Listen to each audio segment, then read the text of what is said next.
ॐ नमो भगवते वासुदेवाय। ॐ नमो भगवते वासुदेवाय। ॐ नमो भगवते वासुदेवाय। यः स्वानुभावम् अखिलं श्रुतिसारमेकम् आध्यात्मदीपम् अतितीर्षितां तमोऽन्धम् संसारिणां करुणया पुराणगुह्यम् तं व्याससूनम् उपयामि गुरुं मुनीनाम्। नारायणं नमस्कृत्य नरं चैव नरोत्तमं देवीं सरस्वतीं व्यासं ततो जयमुदीरये। श्रवणतां स्वकथा कृष्ण पुण्यश्रवण कीर्तिनः हृदयन्तस्तो हि अपत्राणि विदुनोति श्रुहित सताम् नष्टप्रायेषु भद्रेषु नित्यं भागवत सेवया भगवती उत्तम श्लोके भक्तिर्भवति नैष्ठिकी श्रवणतः श्रद्धया नित्यं गृणतश्च स्वचेष्टितम् कालेन नातिदीर्घेण भगवान् विशिते हृदि कृष्णाय वासुदेवाय देवकी नंदनाय च नंदगोपकुमाराय गोविन्दाय नमो नमः। नमः पंकजनाभाय नमः पंकजमालिने नमः पंकजनेत्राय नमस्ते पंकजांग्रिये। जय श्री कृष्ण चैतन्य प्रभु नित्यानंद श्री अद्वैत गदाधर श्रीवासादि गौर भक्त वृंद। हरे कृष्णा कृष्णा कृष्णा हरे हरे हरे राम राम राम हरे हरे। हरे कृष्णा कृष्णा कृष्णा हरे हरे हरे राम राम हरे हरे। हरे कृष्णा कृष्ण कृष्णा हरे हरे हरे राम राम हरे हरे। हरे कृष्ण। सभी भक्तों का स्वागत है प्रातःकालीन विशेष महाशिवरात्रि के सत्र में। आज महाशिवरात्रि की सबको बहुत बहुत शुभकामनाएं। तो महाशिवरात्रि जो है आज जो है कर्मकांडियों के हिसाब से आज है, और हमारे जो वैष्णव जो है वैष्णव परंपरा उसके हिसाब से हम कल सेलिब्रेट करते हैं। एक्चुअल में सूर्य सिद्धांत को माना जाता है, परंतु ठीक है, हमारे गुरु महाराज ने आज ही मनाने के लिए आदेश दिया है तो हम आज ही उसको सेलिब्रेट करेंगे, है ना। आज ही उन्होंने बोला है उपवास रखने के लिए, तो हम आज ही उपवास रखेंगे। तो एज पर वैष्णव परंपरा हमें 1 बजे तक जो है उपवास रखना है शिवरात्रि का। जो निर्जल रख सकते निर्जल रखें, जो सजल रख सकते सजल रखें, जो सफल रखना चाहते सफला रखें, है ना। ऐसे रखें, 1 बजे के बाद अन्न ग्रहण किया जा सकता। तो कई बार ये द्वंद्व उठता है कि वैष्णव लोग तो शिव जी को नहीं मानते, वो तो केवल कृष्ण को मानते। तो ऐसा नहीं है, कृष्ण परम वैष्णव है ना। निम्न गणानाम यथाम गंगा देवानाम अच्युतो तथा, है ना। और वैष्णव नाम यथाम शंभु पुराणा नाम इदम तथा। तो बहने वाली नदियों में सबसे श्रेष्ठ है गंगा। पूजनीय, जो सबसे अत्यधिक पूजनीय है वो है अच्युत भगवान श्री कृष्ण। और वैष्णवों में सबसे श्रेष्ठ है वैष्णव नाम यथाम शंभु, शिव शंकर जो है वो वैष्णवों में सबसे ज्यादा श्रेष्ठ है। और पुराणा नाम इदम तथा, और पुराणों में सबसे श्रेष्ठ है श्रीमद् भागवतम पुराण। तो शिव जी कौन है? वैष्णव है। तो हम वैष्णवों के प्रति कितना पढ़ते हैं कि वैष्णवों का जो है अपराध नहीं करना है, वैष्णवों के प्रति हमेशा हमें जो है प्रसन्नता और उनका आदर भाव करना है। हमारे जो है शील प्रभुपाद भी परम वैष्णव हो गए। तो इस प्रकार जो सबसे श्रेष्ठ वैष्णव है वो शिव जी है। तो जब हम प्रभुपाद का ही हम आविर्भाव दिवस मनाते हैं, तो शिव जी का क्यों नहीं मनाएंगे, है ना। शिव जी परम वैष्णव हैं और वो हमें भगवान की भक्ति देने में सक्षम है। कृष्ण की भक्ति देते हैं शिव जी। अगर शिव जी से हम कुछ नहीं मांगते हैं और शिव जी से केवल जो है भक्ति मांगेंगे, तो शिव जी शुद्ध भक्ति हमें प्रदान कर देंगे, क्योंकि वो स्वयं भी भक्ति करते हैं। जब दिन रात वो राम का नाम जप करते हैं, एक बार बैठते हैं तो कितना नाम जप करते हैं? 88,000, 88,000 नाम जप करते हैं एक बार। 88,000 है कि 88 लाख है? कंफ्यूजन में पुल। तो शिव जी कौन है? शिव जी क्षेत्रपाल के नाम से जाने जाते हैं। शिव जी क्या है? क्षेत्रपाल है। और वो जहां जहां कृष्ण होते हैं उस क्षेत्र की जो है समझ के रखिए द्वारपाल की तरह उसकी पूरी रक्षा करते हैं शिव जी। हर जहां पे भी भगवान श्री कृष्ण रहेंगे, राम रहेंगे, वहां शिव जी निश्चित तौर से रहेंगे ही रहेंगे। तो वृंदावन जाएंगे तो वहां मिलेंगे हमें गोपेश्वर महादेव। मथुरा जाएंगे तो वहां मिलेंगे भूतेश्वर महादेव। द्वारका जाएंगे तो वहां मिलेंगे नागेश्वर महादेव। बद्रीनाथ जाएंगे तो वहां मिलेंगे हमें केदारनाथ, है ना, केदारनाथ है वहां पे रक्षक। और गोवर्धन जाएंगे तो वहां चकलेश्वर महादेव मिलेंगे। कामावन जाएंगे तो वहां मिलेंगे कामेश्वर महादेव। जगन्नाथ जाएंगे तो वहां मिलेंगे लिंगराज महादेव। और नंदगांव जाएंगे तो वहां पे नंदेश्वर महाराज महादेव मिले। तो इस प्रकार हर स्थान जहां जहां कृष्ण है वहां वहां शिव जी हैं ही हैं। शिव जी कभी भी भगवान की आराधना छोड़ते ही नहीं, परम वैष्णव है, परम वैष्णव। तो हम जानते हैं राजा चित्रकेतु जब भ्रमण पे निकले थे, उन्होंने देखा महादेव को अपनी गोद में लिए, पार्वती को वो जो है वो भागवत सुना रहे थे। तो चित्रकेतु राजा बोले ये क्या बात है, ऐसा कोई करता है क्या? भागवत कथा चल रही है और जो है शिवजी ने अपनी अर्धांगिनी को अपनी गोद में बिठा के भागवत कथा कर रहा है, ये तो ठीक नहीं है। तो इस तरह से उनके हृदय में विचार आ गया, वो देखने लगे। तो कहते हैं शिव जी ने गोद में क्यों लिया हुआ था? क्योंकि जो दुर्गा है, जो पार्वती है, वो दुर्गा ही है। और दुर्गा जो है वो भगवान की बहिरंगा शक्ति है। हम जानते हैं, पढ़ते ही है ना, माया जो है भगवान की बहिरंगा शक्ति है। देवी ही येषा गुणमयी मम माया दुरतया, मेरी माया जो है वह ऐसी गुण वाली है दुरतया। तो वह जो दुर्गा है वो भगवान की बहिरंगा शक्ति है। और शिव जी जो है जब जब पार्वती को देखते हैं तब तब उनके कृष्ण की याद आ जाती है। अरे ये तो भगवान की बहिरंगा शक्ति है ना, उसको और अपने पास बुलाते हैं, ये तो भगवान की शक्ति है ना, ये मेरे पास ही रहे। तो इतने वैरागी हैं शिव जी कि वो कभी भी अपना घर नहीं बनाया उन्होंने। पूर्ण वैरागी हैं। तो वैरागी क्यों है? क्योंकि उनका राग कृष्ण राम से लग गया है। जिनका राग भगवान से हो जाएगा, राग मीन्स अटैचमेंट और द्वेष मीन्स जो है जेलिसी। तो राग जिनका भगवान में है तो उनका संसार से वैराग हो जाता है कि नहीं? राग तो एक ही जगह लगेगा ना, हर जगह थोड़ी लगेगा। तो वो शिव जी ने अपना पूर्ण तरह से राग जो है भगवान में लगा दिया है, राम में। इसलिए उसका पूर्ण वैरागी बन चुके हैं। अब उनको संसार से कोई लेना देना नहीं। कभी घर ही नहीं बनाया उन्होंने। पार्वती बोली एक बार, अरे घर तो बना लो, इतना टाइम हो गया, अब गृहस्थ आश्रम में हम प्रवेश कर चुके हैं, शादी हो गई, बच्चे हैं, एक घर होना चाहिए। तो शिव जी अब अपनी पत्नी की बात नहीं काट सके, उन्होंने बनाया एक सुंदर महल स्थान बनाया। अब बोले ठीक है, पत्नी की डिमांड आई है तो बना ही देते हैं। तो शिव जी ने बनाया।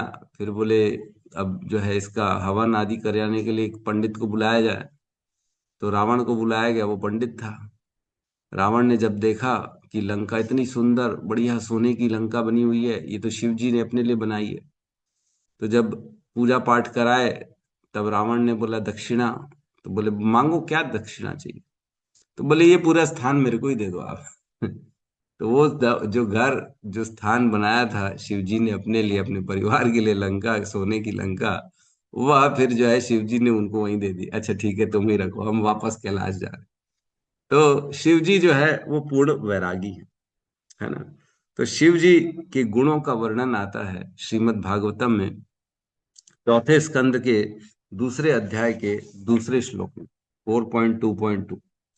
इसमें कहते हैं कस्तम चराचर गुरुम निर्वैरम शांत विग्रहम आत्मारम कथम द्वेष्टि जगतो दैवतम महतः। है ना। तो इसमें गुणों का वर्णन है, शिव जी के 5 गुणों का वर्णन।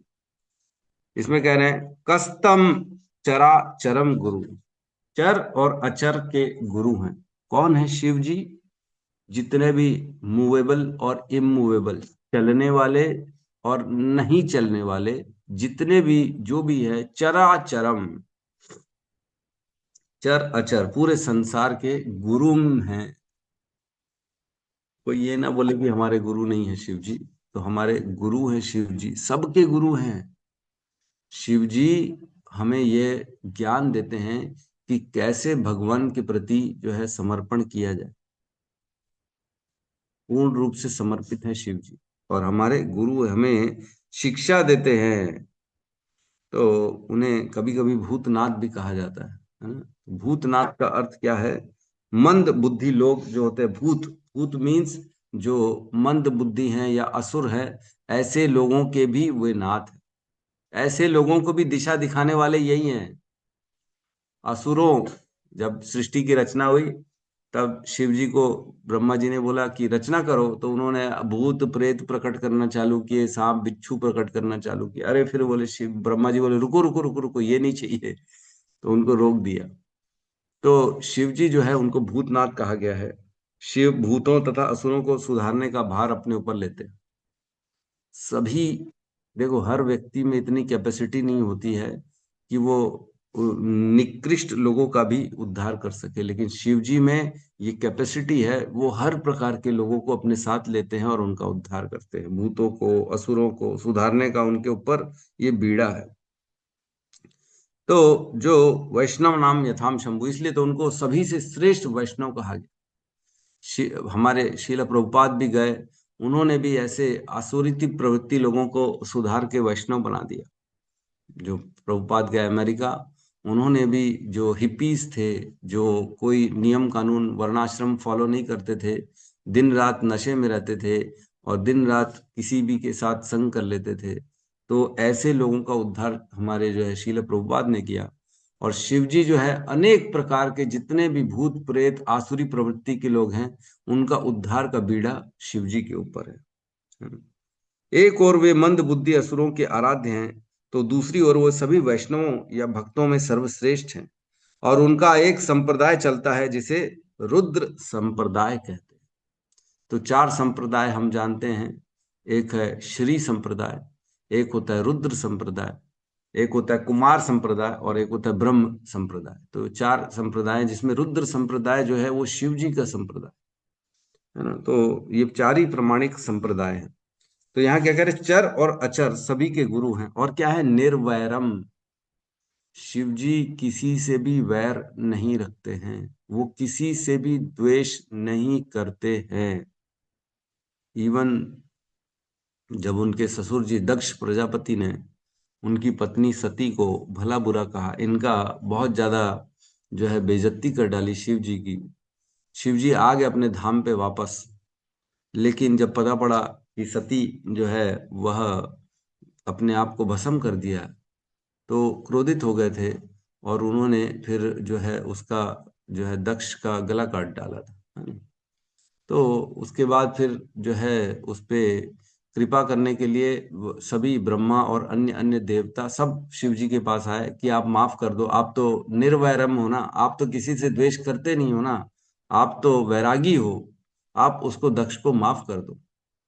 तो शिव जी ने माफ कर दिया। और जो अधूरा उनका यज्ञ था, अनुष्ठान जिसके लिए वो सबको बुलाया गया था, उसको भी फिर पूरा कराया शिव जी ने।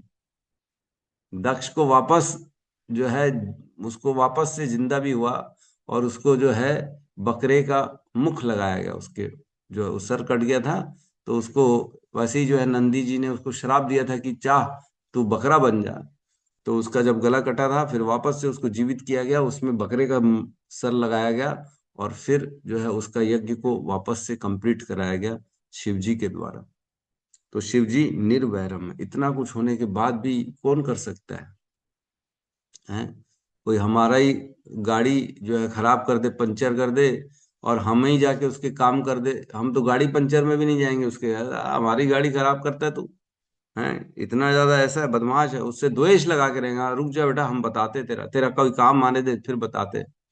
तो हम ऐसे लोगों के प्रति कभी भी प्रेम नहीं दिखाते जिसने कभी भी हमारा अहित किया हो। लेकिन शिव जी जो है वो हमेशा प्रेमी बने रहते हैं, वो निर्वैरम, किसी से वैर नहीं करते, किसी से द्वेष नहीं करते हैं।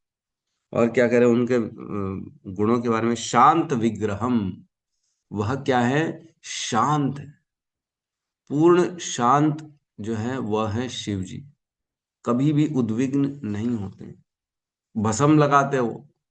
हम तो टेल्कम पाउडर लगाएंगे, अपने आप को गोरा करेंगे, और वो क्या लगाते हैं? भस्म लगा। उनके पास कोई कपड़ा पड़ा था, कोई पैंट शर्ट नहीं पहनते, कोई धोती कुर्ता नहीं पहनते।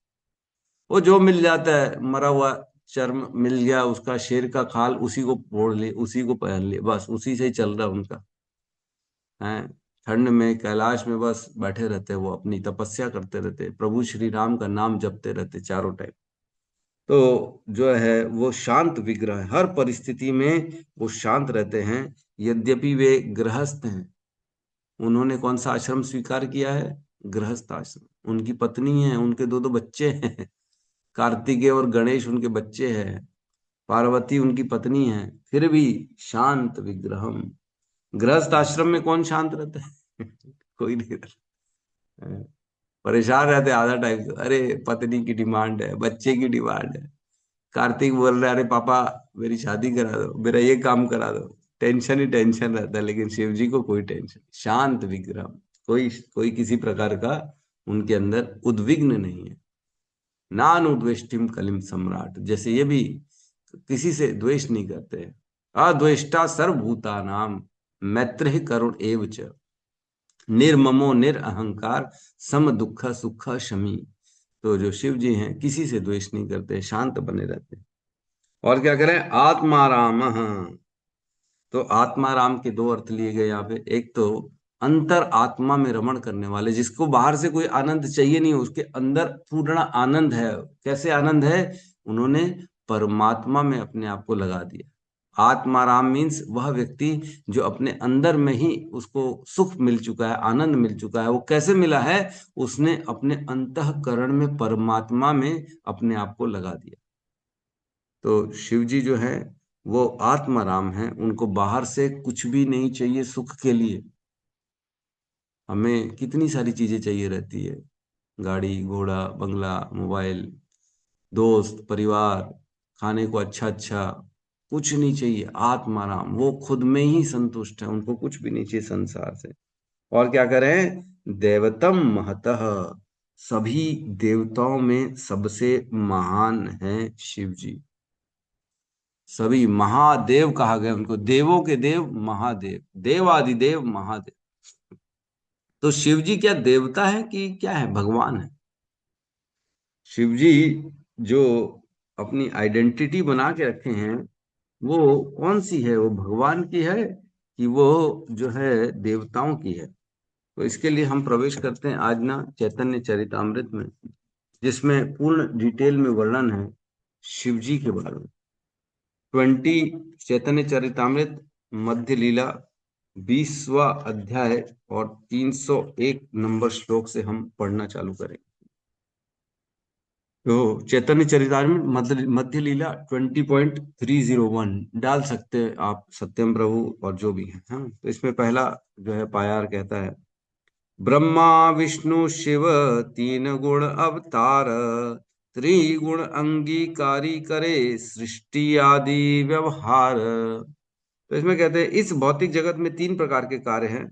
इसमें हर वस्तु उत्पन्न होती है, वह कुछ काल तक रहती है और अंत में नष्ट हो जाती है। अतः भगवान तीन गुण सतो रजो तथा तमो गुण के नियंता के रूप में अवतरित होते हैं और इस तरह भौतिक जगत का व्यवहार चलता रहता है। तो भगवान इसमें बता रहे तीन गुणों को स्वीकार करते, सतोगुण रजोगुण तमोगुण, और इससे क्या उत्पन्न होते हैं? ब्रह्मा विष्णु शिव। ब्रह्मा विष्णु शिव तीन गुण अवतार, त्रिगुण अंगीकारी करे सृष्टि आदि व्यवहार। तो भगवान तीन गुण को अंगीकार करते, स्वीकार करते हैं। क्यों करते? ताकि इस जगत की सृष्टि, सृष्टि आदि, आदि मीन्स सृष्टि, पालन और संहार, ये तीनों का व्यवहार करने के लिए भगवान तीन गुण को स्वीकार करते हैं। सतो गुण से उत्पन्न होते हैं विष्णु, रजोगुण से उत्पन्न होते हैं ब्रह्मा जी, और तमोगुण से स्पर्श से उत्पन्न होते हैं शिव जी। तो शिव जी उत्पन्न हो रहे हैं, इसका मतलब ये नहीं है कि शिव जी तमोगुणी है। नहीं नहीं नहीं, शिव जी स्वयं तमोगुणी नहीं है। शिव जी तमोगुण से स्पर्श करने के कारण उत्पन्न होते हैं, लेकिन शिव जी स्वयं जो है वो तो महान वैष्णव है। वो तो अब हमने गुण गुण पढ़ लिया ना, निर्वैर, निर्वैरम, किसी से वैर करते ही नहीं, सदा सदा भगवान की भक्ति में लगे रहते, आत्माराम, आत्माराम है वो। तो वो तो स्वयं महान वैष्णव हैं, वो खुद तो सतुगुण में रहते हैं, वो क्या भक्ति में रहते हैं, वो तो निर्गुण अवस्था में रहते हैं। लेकिन फिर भी वो तमोगुणी लोगों के उद्धार के लिए अपने आप को इसमें उत्पन्न कराते हैं। तो जब भगवान श्री कृष्ण इस सृष्टि की उत्पन्न, प्रकट करने के लिए, पालन करने के लिए और संहार करने के लिए गुणों को स्वीकार करते हैं, तो ब्रह्मा, विष्णु और महेश का सृष्टि होती है। तो यही सेम श्लोक आता है श्रीमद् भागवतम में भी, 1.2.23, है ना, 1, 2, 23 में भी हमने पढ़ा है। सत्वम रजस्तम इति प्रकरेण गुणास्ते, युक्तः परः पुरुष एक इह सिद्धाते, स्थित्यादे हरिविरिञ्चि हरेति संज्ञा, श्रेयांसी तत्र खलु सत्व तृणो नृणाम स्युः। मतलब इसमें लिखा गया है, सत्वम रजस्तम इति प्रकृते गुणास्ते, ये तीन प्रकार के गुण होते हैं प्रकृति के द्वारा जो उत्पन्न होते हैं, सतो, रजो और तमो। युक्त पर पुरुष इह एक, युक्त परह पुरुष एक इह सिद्धार्थ, एक ही परम पुरुष है, वह इन तीनों गुणों को धारण करते हैं। और काय के लिए? स्थित्यादय, स्थिति, उत्पन्न और प्रलय करने के लिए इसको स्वीकार करते। और इससे क्या होता है? हरि विरंची हरेति संज्ञा। हरि, हरि मीन्स विष्णु, विरंची मीन्स ब्रह्मा, और हरेति मीन्स शिव जी, संज्ञा उत्पन्न होते हैं इन तीनों गुणों को स्वीकार करने से। और श्रेयांसी तत्र खलु सत्व तनो निर्णाम से, इन तीनों में सबसे श्रेष्ठ कौन है? विष्णु है, ये बता रहे। तो हमने ये ऑलरेडी पढ़ा हुआ है 1.2.23 में, कैसे भगवान तीनों गुणों को स्वीकार करते हैं, जिससे तमोगुण के कारण शिव जी का वो प्राकट्य होता है। और आगे कहते हैं 20.307, है ना, इसमें कहते हैं, निजांश कलाय कृष्ण तमोगुण अंगीकारी, संहार संहारार्थे माया संगे रुद्र रूप धरी। पूर्ण पुरुषोत्तम भगवान कृष्ण अपने एक पूर्ण अंश का विस्तार करते हैं और तमोगुण को स्वीकार करते हुए इस जगत का संहार करने के लिए रुद्र रूप धारण करते हैं। भगवान पूर्ण पुरुषोत्तम कृष्ण एक पूर्ण अंश का विस्तार करते हैं और तमोगुण को स्वीकार करते हैं और इस जगत के संहार करने के लिए रुद्र रूप धारण करते हैं।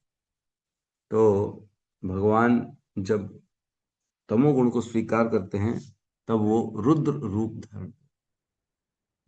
तो रुद्र क्यों नाम रखा गया मालूम है कि नहीं? भगवान बहुत रो रहे थे जब प्रकट हुए। हम उस लीला को प्रकट, हम उसको अलग पार्ट से पूरा समझेंगे। श्रीमद् भागवतम के तीसरे स्कंद में पूरा डिटेलिंग है कि कैसे उनका जन्म हुआ शिव जी का, और उनको रुद्र क्यों कहा गया, और वो कहाँ कहाँ उनको रहने का स्थान दिया गया। तो इस प्रकार हम उसको अलग से पढ़ेंगे। अभी फिलहाल चैतन्य चरितामृत से पढ़ लेते हैं मध्य लीला 20वां अध्याय। तो रुद्र रूप इसमें कहा गया है तात्पर्य में कि जो भगवान, जो कृष्ण है, वो अपना एक्सपेंशन करते हैं बलराम के रूप में। बलराम से पहले व्यू अवतार होता है, 4 एक्सपेंशन होते हैं, अनिरुद्ध, प्रद्युम्न, अनिरुद्ध, संकर्षण और वासुदेव, है ना। तो फिर दोबारा संकर्षण से एक्सपेंशन होता है उनका नारायण के रूप में, और नारायण से फिर वो चतुर्व्यूह रूप में एक्सपेंशन करते हैं अपना, प्रद्युम्न, अनिरुद्ध, वासुदेव और संकर्षण। इस प्रकार एक्सपेंशन होता है। फिर संकर्षण से उनका जो है पुरुष अवतार होता है, जिसमें 3 पुरुष अवतार होते हैं, महाविष्णु, फिर उनसे गर्भोदक्षाई विष्णु, फिर उनसे क्षीरोदक्षाई विष्णु, है ना। तो जब महाविष्णु दृष्टिपात करते हैं और अपना एक्सपेंशन करते हैं, गर्भोदक्षाई इसमें लिखा है, जब गर्भोदक्षाई विष्णु विराट जगत का संहार करने के लिए भौतिक प्रकृति के गुणों को स्वीकार करते, तब उनका रूप रुद्र कहलाता है। तो जो गर्भोदक्षाई विष्णु है, जब ब्रह्मांड बन चुका है, ब्रह्मांड में गर्भोदक्षाई विष्णु प्रवेश करते हैं। हमने बताया पहले प्रधान निकलता है महाविष्णु के शरीर से, फिर उसमें प्रधान में वो दृष्टिपात करते हैं महाविष्णु, और स्वयं एक अपना एक्सपांशन डालते हैं गर्भोदक्षाई विष्णु के रूप में। गर्भोदक्षाई विष्णु ब्रह्मा प्रकट करते हैं अपने कमल नाभि से, और वही गर्भोदक्षाई विष्णु जब संहार करने के लिए प्रकृति का तमोगुण को स्वीकार करते हैं, तब उनसे बनता है रुद्र, जो कि शिव जी हैं। समझ में आया ना कैसे आए? पहले एक्सपेंशन हुआ बलराम के रूप में, फिर चतुर्व्यूह एक्सपेंशन हुआ, फिर इसके बाद संकर्षण से नारायण उत्पन्न हुए, नारायण से फिर चतुर्व्यूह एक्सपेंशन हुआ, फिर उनसे संकर्षण से महाविष्णु हुए, महाविष्णु से गर्भोदक्षाई विष्णु हुए, फिर उसी गर्भोदक्षाई विष्णु से एक तो क्षीरोदक्षाई विष्णु भी उत्पन्न होते हैं, और रुद्र भी उनसे ही उत्पन्न होते हैं, जिन्हें हम शिव के नाम से जानते हैं।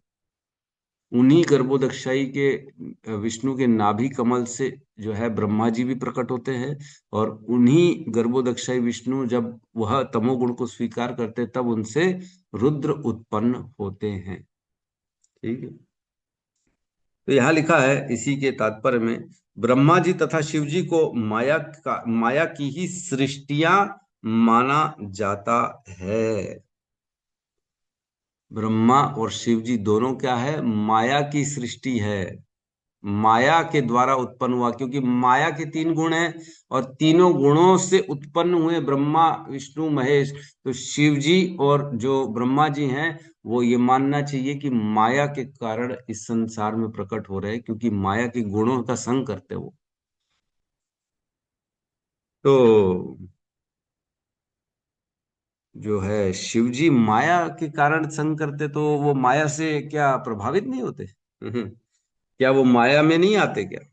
तो इसका वर्णन आता है आगे अगले श्लोक में, कहते हैं 308 में, माया संग विकारी रुद्र भिन्ना भिन्न रूप, जीव तत्व नाहे नाहे कृष्णेर स्वरूप। रुद्र शिव जी के विविध रूप हैं, जो माया की संगति से उत्पन्न रूपांतर हैं। यद्यपि रुद्र जीव तत्व नहीं है, फिर भी उन्हें कृष्ण का स्वांश नहीं माना जा सकता। तो रुद्र जो शिव हैं, वो जीव भी नहीं है। यद्यपि ब्रह्मा जीव हैं, लेकिन यहाँ पे शिव जी का स्पेशल वर्णन आ रहा है कि शिव जी यद्यपि माया का संग कर रहे हैं, गुणों का संग कर रहे हैं, लेकिन वह जीव नहीं है। ये एक डिफरेंट ही तत्व चल रहा है, एक विष्णु तत्व है और एक जीव तत्व है। जीव तत्व वो होता है जो जन्म मृत्यु के चक्र में फंसा रहता है, लेकिन शिव जी की मृत्यु नहीं होती। शिव जी जीव तत्व नहीं है, एक शिव तत्व अलग ही है। ये न जीव है न भगवान है, ये बीच में है।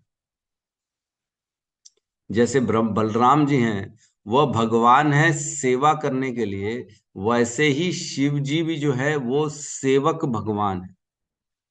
सेवक वो भगवान की सेवा करते हैं। हम जानते हैं हनुमान जो है शिव जी का ही एक्सपेंशन है ना। और शिव जी अपनी प्रभु श्री राम की सेवा करने के लिए अपना एक्सपेंशन करते हैं बजरंग बली के रूप में, और वो अपने आराध्य प्रभु श्री राम की सेवा करते बजरंग बली के रूप में, सदैव सदैव उनके पास रहते, उनके चरण में रहते। तो वो कौन है? वो शिव जी का ही अंश है बजरंग बली। तो यहाँ कह रहे हैं कि माया संग विकारी रुद्र भिन्ना भिन्न रूप, जीव तत्व नाहे नाहे कृष्णेर स्वरूप। जीव भी नहीं है, ना ही भगवान विष्णु के तत्व है, वो बीच के ही तत्व है, शिव तत्व कहलाएंगे। वो जन्म मृत्यु से परे हैं, वो उनका मृत्यु नहीं होता, लेकिन वो जीव भी नहीं है, बीच में कहीं है वो। तो उनको इसलिए भगवान भी कहा जाता है, और उनको जो है सेवक भगवान भी कहा जाता है शिव जी को। तो इसी को अचिंत्य भेदा भेद भी कहते हैं। भेद है भी शिव जी में और कृष्ण में, और भेद नहीं भी है, दोनों है। वो भी भगवान है, वो भी भगवान है, लेकिन वो सेवक भगवान है और वो सेव्य भगवान है। अचिंत्य भेदा भेद इसी को कहते हैं। भिन्ना भिन्न अंश, भिन्न है भी और अभिन्न है, दोनों है। शिव जी और कृष्ण दोनों में भिन्नता है भी और नहीं भी है। इसीलिए तो कहते हैं तुलसीदास जी रामचरितमानस में, कहते हैं, उसमें कहते हैं कि शिवद्रोही ममदास, है ना, शिव मम, क्या है, शिवद्रोही ममदास, मम प्रिय शिवद्रोही ममदास, ते नर कर ही कल्प भरी नरक महुवास। जो शिव के, शिव प्रिय मम द्रोही, शिव के प्रिय है लेकिन मेरे द्रोही हैं, राम के, भगवान की जो है, वो शिव जी के भक्त होते कई बार, अरे हम तो शिव जी है और कोई नहीं, हम नहीं मानते जी, ये राम कृष्ण तुम ही करो, किस कौन वालों, तुम्हारे को बता, तुम्हारे को ये। तो अगर कोई ऐसा बोलता है तो वो इस श्लोक के अंतर्गत आएगा, शंकर प्रिय मम द्रोही, या फिर मम प्रिय शिव द्रोही मम दास, शिव का द्रोही है या मेरा दास है। हम जैसे कई इस्कॉन वाले बोलते, अरे हम शिव जी को नहीं मानेंगे जी, अरे हम तो सिर्फ वैष्णव है, वैष्णव। वैष्णव मीन्स जो विष्णु के उपासक हैं, और शैव मीन्स जो शिव के उपासक हैं, और शैक्य जो शक्ति के उपासक है, जो दुर्गा दुर्गा के उपासक है, उनको शैक्य कहा जाता है। शाक्य भी कहा जाता है, शाक्य, शैव और वैष्णव, ये तीन कैटेगरी है लोगों की। वैष्णव मीन्स भगवान कृष्ण विष्णु के उपासक, शैव मीन्स शिव के उपासक, और शाक्य मीन्स जो दुर्गा देवी है, जो शक्ति है, उनके उपासक। तो वैष्णव क्या होते हैं, जनरली द्रोह कर देते हैं, अरे हम नहीं करते, ये शैव और शाक्तिक से हम दूर रहते हैं। और शैवाइट्स जो होते हैं वो क्या कहते हैं, अरे वैष्णवों से दूर रहो भैया, वैष्णव है हम तो शैवाइट्स हैं, हम शिव जी के पूजा उपासक है। तो शिव जी हो चाहे उपासक हो चाहे विष्णु के, दोनों तो एक ही हैं, दोनों का काम तो भगवान की ही प्रसन्नता है। यार शिव जी स्वयं भगवान की सेवा में लगे रहते हैं, तो फिर उनके भक्त क्या नहीं लगेंगे क्या? तभी तो कह रहे हैं ना, शंकर प्रिय मम द्रोही, शिव द्रोही मम दास, ते नर कर ही कल्प भरी घोर नरक महुवास। जो ऐसा करेगा, या तो शिव जी को उपासक है और विष्णु का द्रोही है, या विष्णु का उपासक है शिव का द्रोही है, ते नरक कर ही कल्प भरी, एक कल्प तक उसको नरक में रहना पड़ेगा, केवल ऐसा विचार रखने मात्र से। जो विचार ही कर लिया कि नहीं नहीं हम शिव के भक्त है जी, हम ये सब कृष्ण विष्णु के आप जानो हम नहीं मानते, ये सब द्रोह कर दिया। अगर उसने, शंकर के भक्तों ने कृष्ण का द्रोह कर दिया, तो शिव जी भी उसको एक्सेप्ट नहीं करते। रावण जो था शिव जी का महान भक्त था, है ना, और रावण ने शिव तांडव स्तोत्र लिखा था, जो शिव तांडव स्तोत्र, जगत दड़त तड़स ऐसा कुछ है ना, वो लिखा था उन्होंने। शिव जी बड़े प्रसन्न रहते थे रावण से, वाह क्या बात है, कितनी सेवा करता है। शिव जी का भक्त रावण, उसने क्या किया, राम का द्रोह कर लिया, राम से जो है पंगा पा लिया उन्होंने। तब जो है अंत काल में उन्होंने अपने आराध्य शिव जी को पुकारा, हे शिव जी मेरी रक्षा करो राम से। तो शिव जी भी नहीं आए ऐसी रक्षा करने। शिव जी बोले नहीं भैया, तू जान, तेरा काम जाने, राम के बीच में तो मैं नहीं आने। लेकिन एक और कथा आती है जिसमें शिव जी ने अपने भक्त के लिए लड़ाई भी कर ली। बाणासुर, एक बाणासुर हुआ जो है, जिसने भगवान कृष्ण के पौत्र अनिरुद्ध, है ना, अनिरुद्ध का जो है किडनैप कर लिया था। तो बाणासुर जो था वो शिव का महान भक्त था, और उन्होंने शिव से वरदान लिया था कि मेरी किसी भी विकट परिस्थिति में आप मेरी रक्षा करने जरूर आओगे। तो शिव जी ने बोला था हाँ तथास्तु, आऊंगा मैं। तो ऐसी परिस्थिति आ गई कि बाणासुर और कृष्ण के बीच में लड़ाई हो गई। क्यों? क्योंकि बाणासुर ने कृष्ण के पौत्र अनिरुद्ध का किडनैप कर लिया था, अपनी पुत्री जो है उषा के लिए। उषा और अनिरुद्ध का कुछ चक्कर कर रहा होगा, तो ऐसा कुछ लफड़ा हुआ था। तो पूरा बलराम और सभी यादव कुल के जितने भी है, जो है यदुवंशियां, सब ने जो है धावा बोल दिया बाणासुर और उनके पूरे साम्राज्य पे। तो बाणासुर और उसके पूरे जो है सैनिकों ने पूरा अच्छे से लड़ाई चालू करी। तो धीरे धीरे बाणासुर के सभी लोग मरते गए, मरते गए, मरते गए। बलराम जी कौन छोड़ने वाले हैं बताओ, बलराम जी किसी को नहीं छोड़ने वाले। तो अंत काल में जो है बचा बाणासुर, और बाणासुर और कृष्ण की लड़ाई चल रही थी। तब बाणासुर की रक्षा करने के लिए शिव जी आ गए थे, और शिव जी कृष्ण के साथ लड़ने लगे।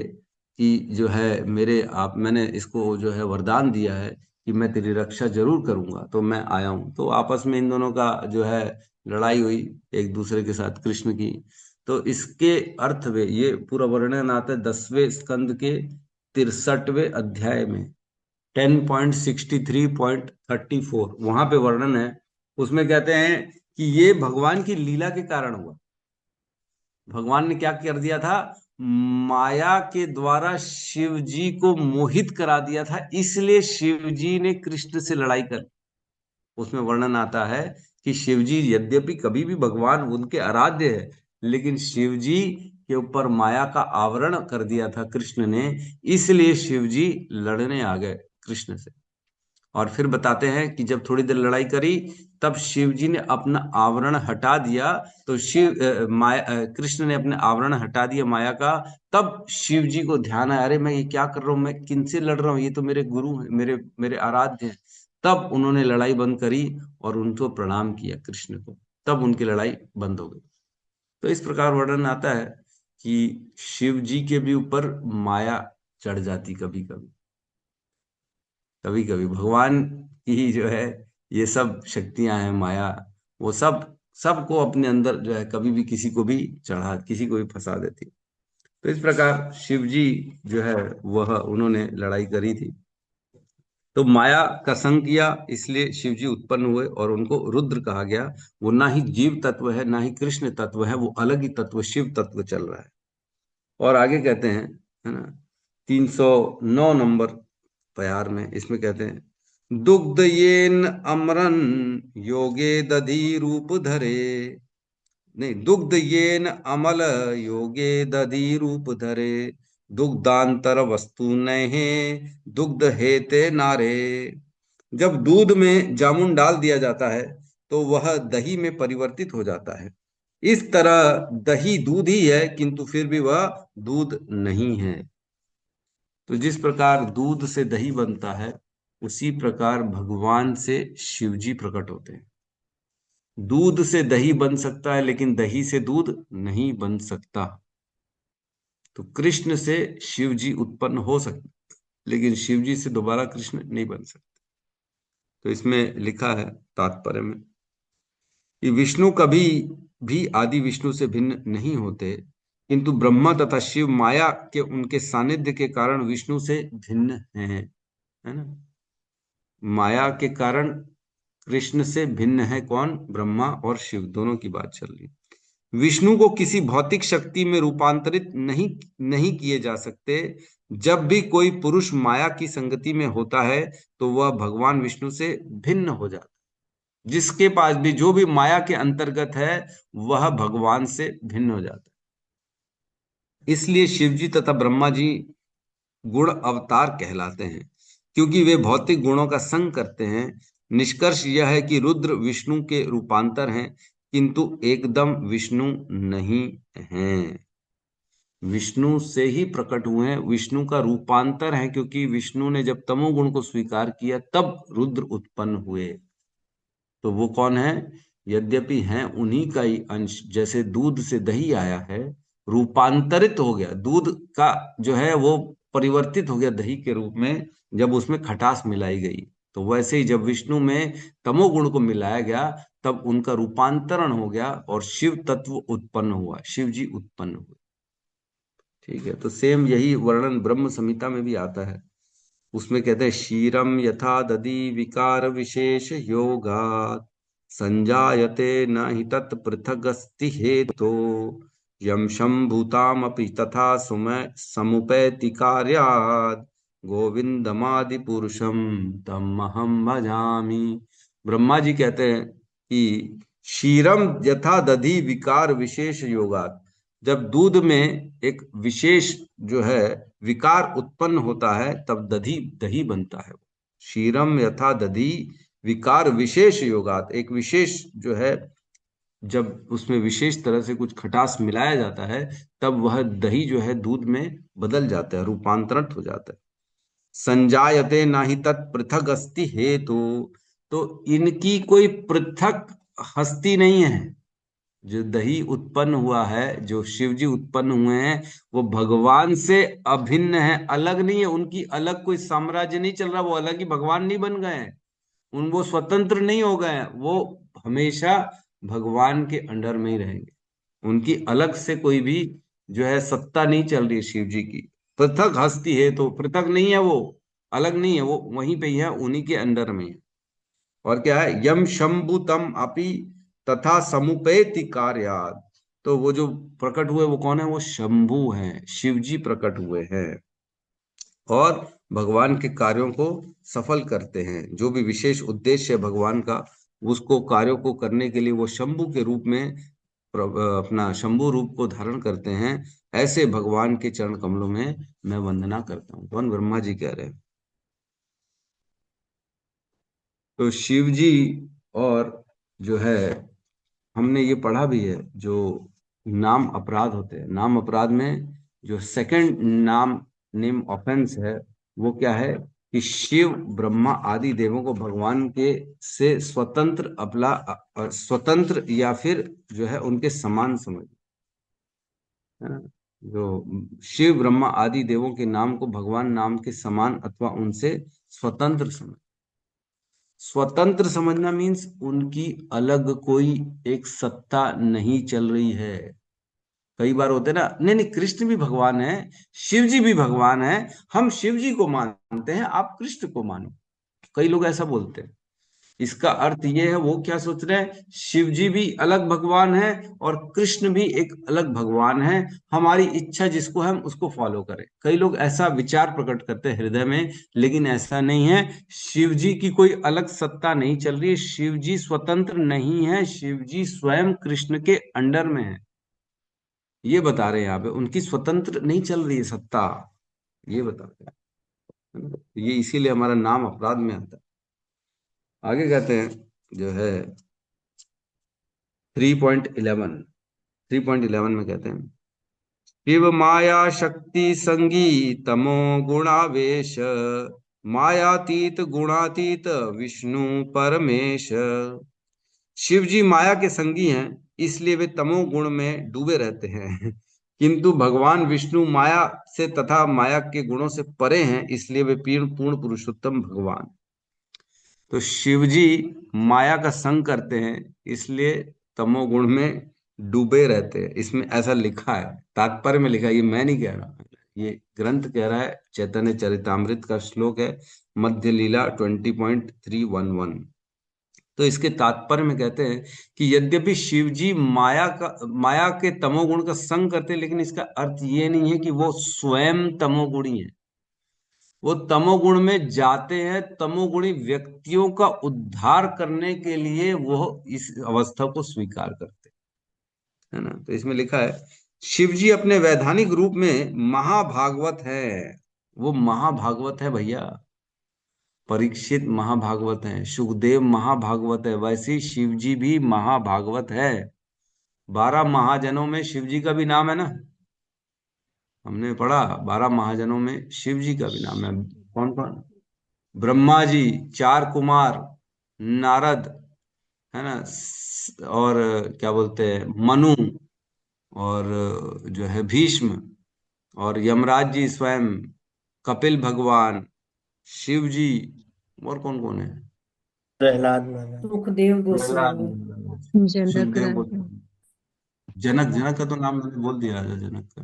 बलि बलि महाराज। हाँ, बलि। तो बलिम व्यासम व्यासदेव, ये सब है वो 12 महाजन में। तो शिव जी भी 12 महाजन में से एक है।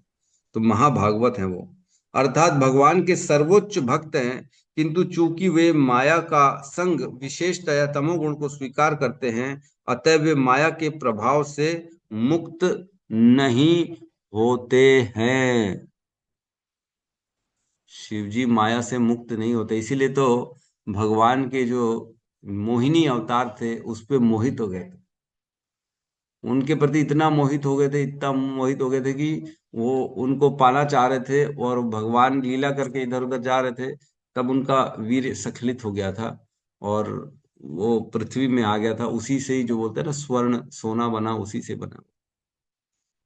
खैर ठीक है, और क्या कह रहे हैं, शिव जी माया को स्वीकार करते हैं किंतु भगवान विष्णु की उपस्थिति में माया विद्यमान नहीं रहती। अब देखो, बड़ा इंपॉर्टेंट पॉइंट आ रहा है। शिव जी यद्यपि माया को स्वीकार करते हैं, वो माया में रहते हैं, लेकिन माया जो है, भगवान जहां रहते हैं वहां माया नहीं रहती है। ये हमने पढ़ा है, भगवान के सामने खड़ी नहीं हो पाती माया। और भगवान की हमेशा स्मरण में रहते शिव जी, इसलिए माया से परे रहते हैं। यहाँ लिखा है, शिव जी माया को स्वीकार करते हैं किंतु भगवान विष्णु की उपस्थिति में माया विद्यमान नहीं रहती। फल स्वरूप शिव को माया के उत्पाद माने जाते हैं। जब शिव जी माया के प्रभाव से मुक्त हो जाते तब वे महाभागवत की स्थिति में रहते हैं। क्योंकि दिन रात भगवान का चिंतन चल रहा है, शिव जी हमेशा भागवत कह रहे हैं, हमेशा। एक जगह मैंने पढ़ा था, शिव जी के 5 मुख हैं, है ना? एक मुख से सदैव वो राम राम राम राम राम राम राम कह रहे हैं, और एक मुख से सदा वो भागवत का पठन करते जा रहे हैं। इस तरह मैंने सुना था, पता नहीं कितना सच है। तो शिव जी सदा भगवान का स्मरण करते, सदा उनके चिंतन में रहते, इसलिए माया उनको इफेक्ट नहीं कर पाती है।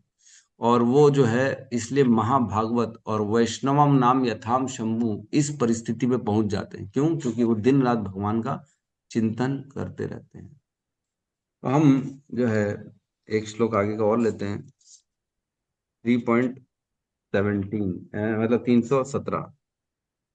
317 में कहते हैं, शिव ब्रह्मा शिव आज्ञाकारी भक्त अवतार, पालनार्थे विष्णु कृष्णेर स्वरूप आकार।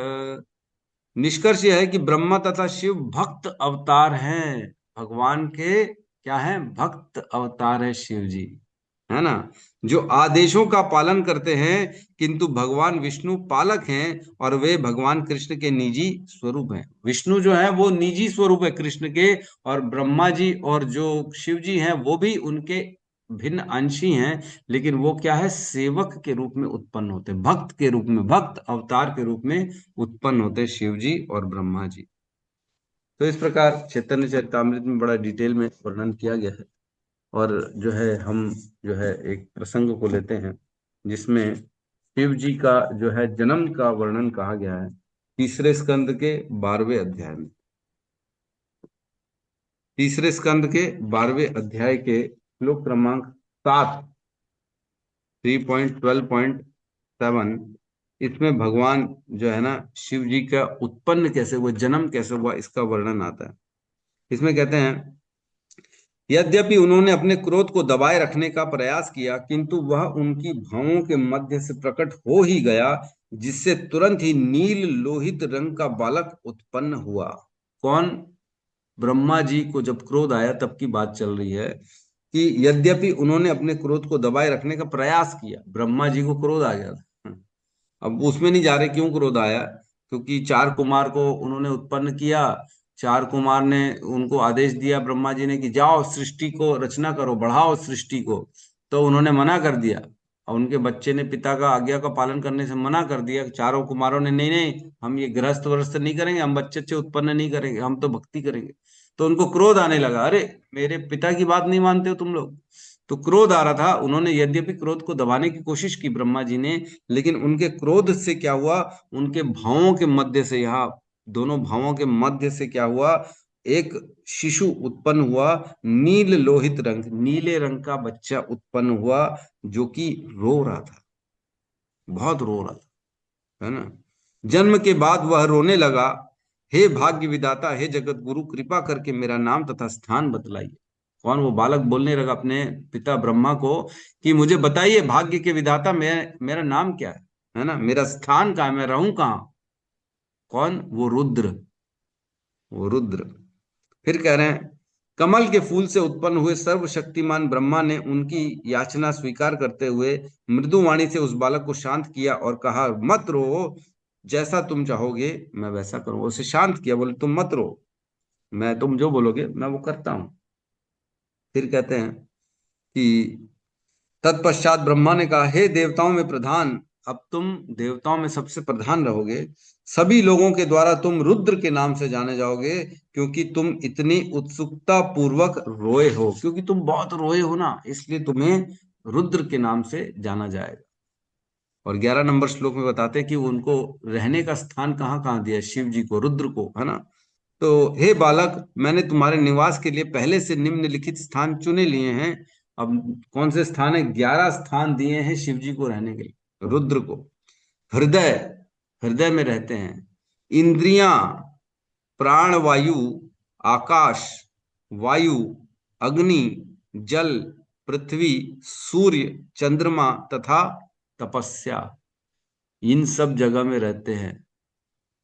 अरे बोले प्रभु आप कैसी बात कर रहे हो, वो तो कैलाश में रहते हैं। कैलाश में तो शिव जी रहते ही हैं, लेकिन उनका जो रुद्र रूप है ना, वह रुद्र रूप कहाँ कहाँ रहता है? हृदय में रहता है, हृदय में रहता है। यस। जब हृदय में क्रोध आता है, एकदम बहुत ज्यादा उद्विग्न हो जाता है व्यक्ति, तो वह रूप जो है वो रुद्र है। जब अग्नि अग्नि प्रचंड हो जाती है, सब जगह तबाही मचा देती, तो उस प्रचंड अग्नि में अग्नि देवता नहीं रहते, रुद्र रहते हैं। जब हवा जो है तेज हो जाती है, सबको जो है तहस नहस करने लगती है, तब उस हवा में कौन रहता है? रुद्र रहता है। जब पानी, जल जो है वह सब बर्बाद करने लगता है, शहरों के अंदर घुस जाता है, तब उस जल में कौन रहता है? रुद्र रहते हैं। तो जो भी विध्वंसक हो जाता है, इन सभी में जो है, जैसे क्रोध के कारण कई लोग विध्वंस करना चालू कर, मारना चालू करते, तोड़ना फोड़ना चालू कर देते, तो वो क्यों हो रहा है? क्योंकि उसमें अब रुद्र आ चुके हैं, है ना। तो आकाश में, वायु में, अग्नि में, जल में, पृथ्वी में, सूर्य में, चंद्रमा में, जब सूर्य एकदम भयंकर तपिश देना चालू कर देता है, सबको जलाना चालू कर देता है, तब उसमें रुद्र प्रवेश कर जाते हैं, इसलिए ऐसा होता है। तो ये सब जो है रुद्र के रहने के स्थान है। जब तक शांत हैं ये, तब तक इसमें रुद्र का आवेशित नहीं है, लेकिन जैसे ही ये शांति से बाहर निकलते हैं, तब इनमें रुद्र प्रवेश करते, तभी ऐसा हो पाता है। और 11 रुद्रों का नाम बताया गया अगले श्लोक में। ब्रह्मा ने कहा, हे बालक रुद्र, तुम्हारे 11 अन्य नाम भी हैं। तो उनके नाम क्या है? मन्यु, मनु, महीनस, महान, शिव, ऋतुध्वज, उग्र रेता, भव, काल, वामदेव तथा धृतवृत। तो काल भी कहा गया, तभी शिव जी को महाकाल कहते हैं ना, क्योंकि उनका एक नाम काल है। भव भी कहते हैं उनको, भव और भवानी, है ना, उनकी पत्नी भवानी और ये भव, इस प्रकार शिव जी का नाम है भव। और महान, महीनस, मनु, मन्यु, ये सारे नाम है शिव जी। तो इस प्रकार शिव जी जो है वो भगवान से अभिन्न हैं और भिन्न भी हैं, क्योंकि वो तमोगुण को स्वीकार करते हैं, इसलिए वह यह जो है क्या कहते हैं, स्वयं तमोगुणी लोगों का उद्धार करते हैं। तो 18 पुराण बताए गए हैं, जिसमें से एक शिव पुराण भी है। शिव पुराण जो है वो तमोगुणी पुराण का एक अंश है, जिसमें शिव जी को महान बताया गया है ना। तो इस प्रकार वेद व्यास जी ने जो तमोगुणी लोगों हैं उनके उद्धार के लिए शिव पुराण लिखा, जिसमें उनको बताया गया कि आप शिव जी की ही उपासना करो, क्योंकि शिव जी जो होते हैं बड़े भोलेनाथ है ना, भोले हैं, वो तुरंत प्रसन्न हो जाते हैं और वो आपको सही मार्गदर्शन दे देंगे, है ना। तो जो फागुन मास होता है जो अभी चल रहा है, इसकी चतुर्दशी जो होती है, इसे महाशिवरात्रि कहा जाता है। और महाशिवरात्रि के ही दिन शिव जी ने विष को पान किया था। जो समुद्र मंथन हुआ था क्षीर सागर में, उस जब क्षीर सागर से सबसे पहली वस्तु जो निकली थी, हलाहल विष निकला था, है ना। जब देवताओं और असुर ने मिलके समुद्र मंथन किया था, तब सबसे पहली चीज जो निकली वो हलाहल विष निकली। ऐसा विष हुआ, बाप रे, हर तरफ तपिश ही तपिश हो गई। देवता परेशान हो गए, असुर परेशान हो गए, ये विष का क्या करें हम। तो सब दौड़े दौड़े विष्णु के पास गए। विष्णु से बोला, अरे प्रभु, ये तो विष निकल गया, ये विष जला रहा है सबको, क्या करें हम इसको। तो विष्णु ने कहा, जाओ शिव को कहो, वह उस विष का पान करेंगे। तो सभी देवता मिलके गए शिव जी के पास, शिव जी से प्रार्थना करी, शिव जी वो विष निकला है, भगवान ने बोला आपको ग्रहण करने के लिए, आप पीजिए उसको। तो शिव जी पार्वती को देखे, पार्वती शिव जी को, अरे ये क्या जहर पीने के लिए बोल रहे हैं? तो पार्वती ने बोला जाओ जाओ, आपके प्रभु है ना, उन्होंने बोला है, तो इसमें संकोच नहीं करना है, जो बोले हैं उनका पालन करो, उन्होंने ही सब दिया है, वही सब करेंगे। तो शिव जी बिना संकोच किए चले गए और उन्होंने विष का पान किया और उस हलाहल विष को पी लिया। भगवान जो प्रभु श्री राम उनके हृदय में थे, उन्होंने उनके विष को गले पे ही रोक लिया, उससे नीचे उतरने ही नहीं दिया शिव को, विष को। तो विष जो है गले में रह गया, और गले में रह गया इसलिए उनके कंठ नील कंठ हो गया, नीले पड़ गए, जलन होने लगी उनको पूरे शरीर में। तो ऐसी स्थिति में देवता जो है ना, सब क्षीर सागर से दूध उठा उठा के उनको पर डालने लगे कि उनको ठंडा किया जाए, क्योंकि क्षीर सागर था ना, दूध का सागर था जहां मंथन चल रहा था, पानी का सागर नहीं था वो। समुद्र मंथन जो हुआ वो क्षीर सागर में हुआ, अथवा मतलब ये कि दूध के सागर में मंथन चल रहा है, पानी के सागर में मंथन नहीं चल रहा है, जिससे 14 वस्तुएं उत्पन्न हुई थी। तो उन 14 वस्तुओं में सबसे पहला हलाहल विष उत्पन्न हुआ था। तो हलाहल विष जब है उसको शिव जी ने पान कर लिया, उनका पूरा शरीर जलने लगा। तो इसलिए सभी देवता उठा उठा के क्षीर सागर का दूध उठा उठा के शिव जी को डालने लगे। इसीलिए शिव जी के ऊपर दूध डाला जाता है, क्योंकि उन्होंने जहर पी लिया था, उनको ठंडा करने के लिए, उनको शांति मिले, ताकि थोड़ा सा उनको शीतलता मिले, इसलिए दूध डाला जाता है। अब आजकल लोग दूध की जगह पानी में आ गए हैं, पानी डाल देते हैं। उसके बाद भी पानी भी डालते हैं, दूध भी डालते हैं, मिला के डाल देते हैं बस। लेकिन शिव जी को यही सोचते हैं कि केवल हमारी डिमांड पूरी करने वाले हैं, है ना। क्या कहते हैं हमारे गुरुदेव हिज ग्रेस प्रशांत मुकुंद प्रभु, कहते हैं हर प्रॉब्लम का हल एक लोटा जल, एक लोटा जल डाल दो, हर प्रॉब्लम का हल एक लोटा जल। तो प्रॉब्लम सॉल्वर नहीं है शिव जी। शिव जी महान वैष्णव हैं, उनके पास एज अ वैष्णव जाना चाहिए, उनसे यही प्रार्थना करनी चाहिए, आप महान वैष्णव हैं, मुझे भी वैष्णव बना दीजिए, मैं भी भगवान की भक्ति कर सकूं जितनी श्रेष्ठ भक्ति आपने करी है। तो शिव जी महान भक्त हैं, सदा सदा भगवान के स्मरण में रहते हैं। और आज ही के दिन, महाशिवरात्रि के दिन ही शिव और पार्वती का विवाह भी हुआ था, तो इसलिए महाशिवरात्रि कहते हैं।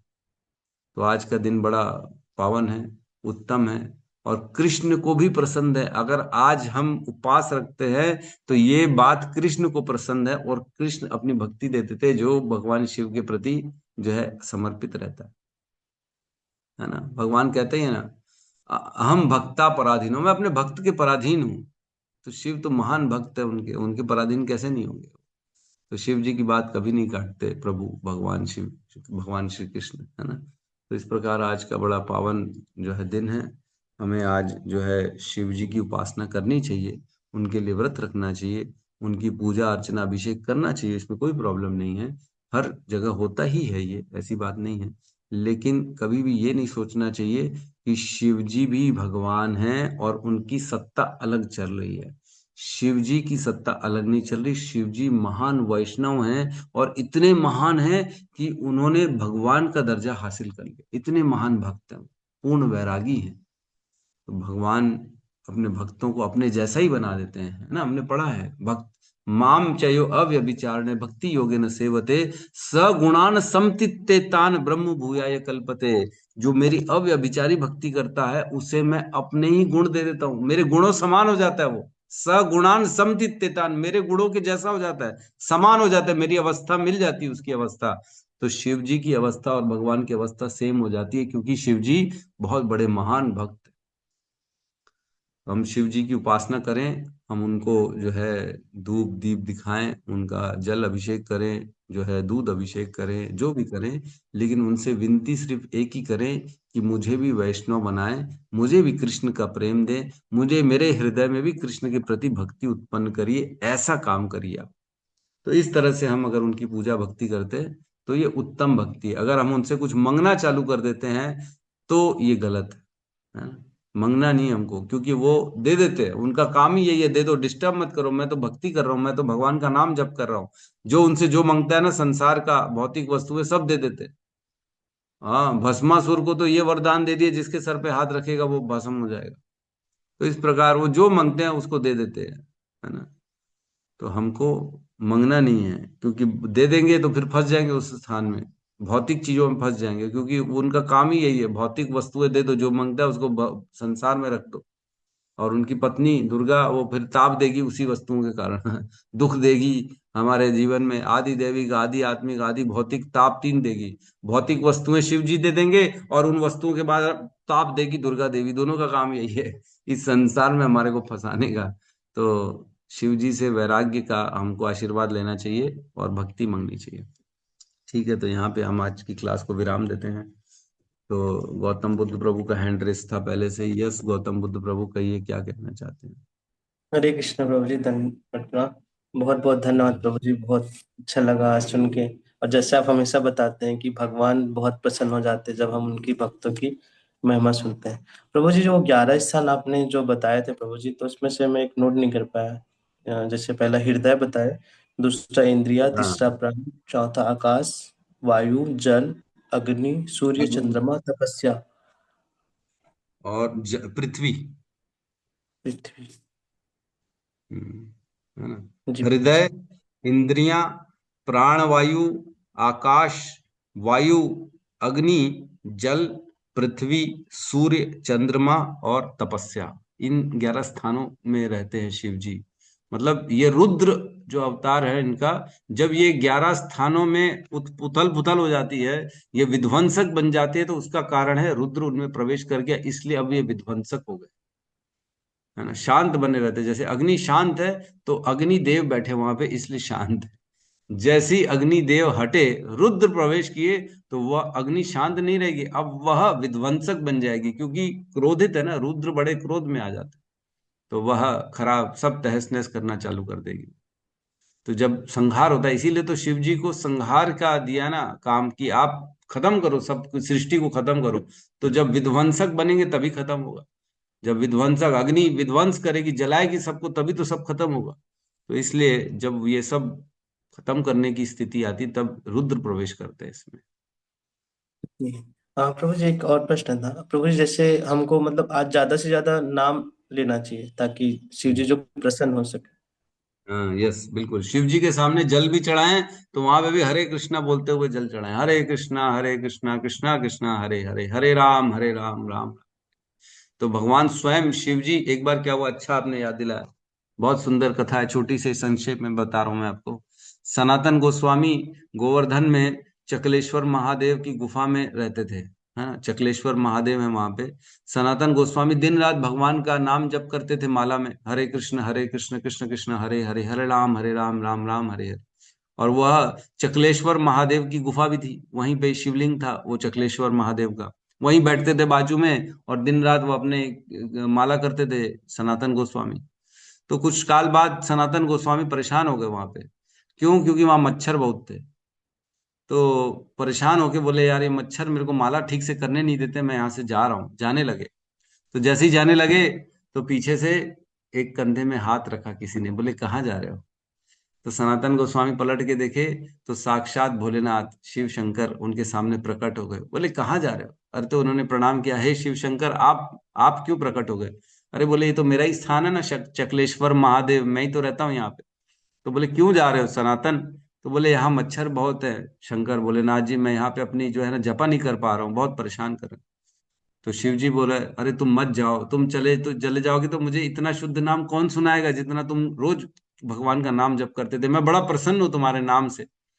तो बोले एक काम करो, तुम रुक जाओ, कल से तुमको कोई मच्छर कभी काटेगा ही नहीं है।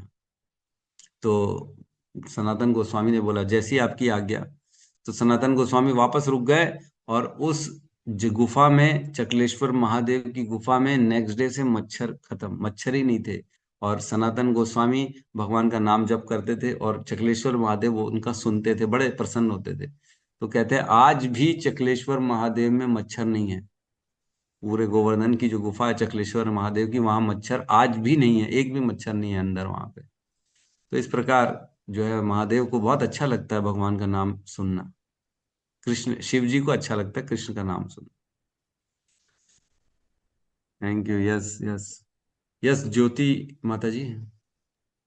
प्रकृति प्रकृति जैसे निवास स्थान, जैसे आपने बताया 11 निवास स्थान, तो मतलब बाकी सब में तो समंजस से बैठ पा रहा है कि हाँ ऐसे होता है, तो रुद्र अवतार दिखते हैं, बट चंद्र में कैसे दिखते हैं? चंद्र में कैसे दिखते हैं? जब प्रलय आता है तो चंद्रमा का भी कुछ प्रकोप होता ही होगा। तो उसमें प्रकोप जब आता होगा, देखो ऐसा है, प्रलय केवल पृथ्वी में नहीं आती, आप समझिए। प्रलय हम्म। आती है तो हर वह स्थान जहाँ पे जो रहते हैं, जो भी मनुष्य रहते हैं, चंद्र में भी मनुष्य रहते हैं, हम जानते हैं चंद्रदेव रहते हैं, अन्य उनकी पत्नियां हैं, 27 तो उनकी दक्ष की पुत्रियों से शादी कर ली थी उन्होंने। तो चंद्र लोक है, वो भी एक स्वर्ग लोक का पार्ट है। सूर्य लोक भी एक स्वर्ग लोक का पार्ट है। तो इस प्रकार वहां पे भी बहुत लोग रहते हैं। तो वहां के लोग जब उनका प्रलय आती तो वो भी सब खत्म हो जाता है। तो जब खत्म करने वाला टाइम है तब वहां पे रुद्र उत्पन्न होते हैं और उसको विध्वंस करके सबको खत्म कर देते हैं। तब वह रुद्र वहां पे रहते हैं। अब वहां कैसे उनको खत्म करेंगे रुद्र बन के, वो अपन इतना बुद्धि से नहीं समझ सकते, लेकिन खत्म कर देते हैं, विध्वंस मचा देते हैं, वहां पे भी हड़कंप मच जाता होगा। जी प्रभु जी। अब प्रभु जी एक और प्रश्न है। प्रभु जी पूर्ण वैराग्य का थोड़ा सा मतलब समझा दीजिए। वैराग्य का मतलब। वैराग्य, राग मीन्स अटैचमेंट।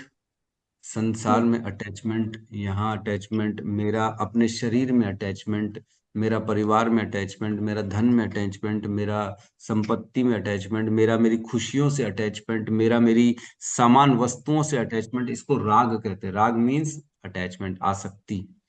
और डिटैचमेंट मीन्स वैराग।